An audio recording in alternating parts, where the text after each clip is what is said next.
Unofficial 2-ball Biñho rules breakdown, take 3.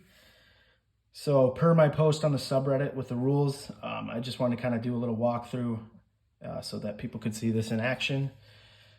So player 1 is going to be playing from this side, player 2 is going to be playing from this side, and every game starts with a kickoff, and this is going to be the same. The kickoffs are going to play out the same after each goal too. So player 1 is going to start by kicking off, trying to score a goal here. They did not. So then player 2 is going to kick off now. And player 2 is also trying to score a goal.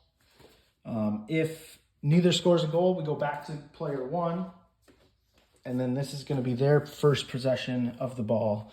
And in regular Biñho, you'd have to shoot for the goal and try to score. In 2-ball Biñho, you can progress the ball up the pitch by, if the 2 soccer balls make contact, you get another kick, up to 3 kicks, including your shots on your possession. So a special rule in this case, which was on the subreddit thread, was for player 1, after both kickoffs have been completed, player 1 has to start with the ball in their half of the pitch.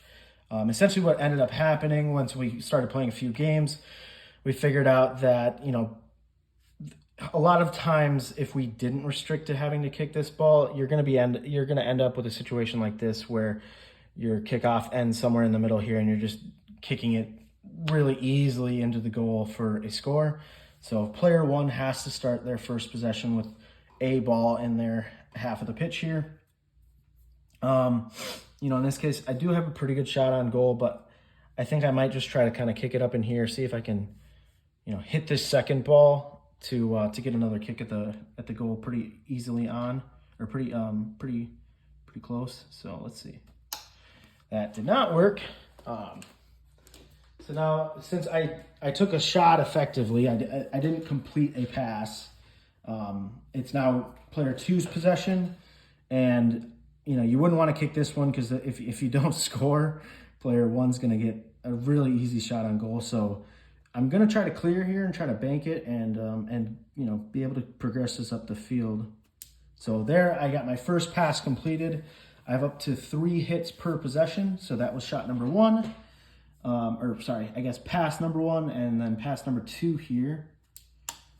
Got things a little deep, but honestly, this one's not that helpful in that position. So I might try to hit off this one here and maybe deflect in.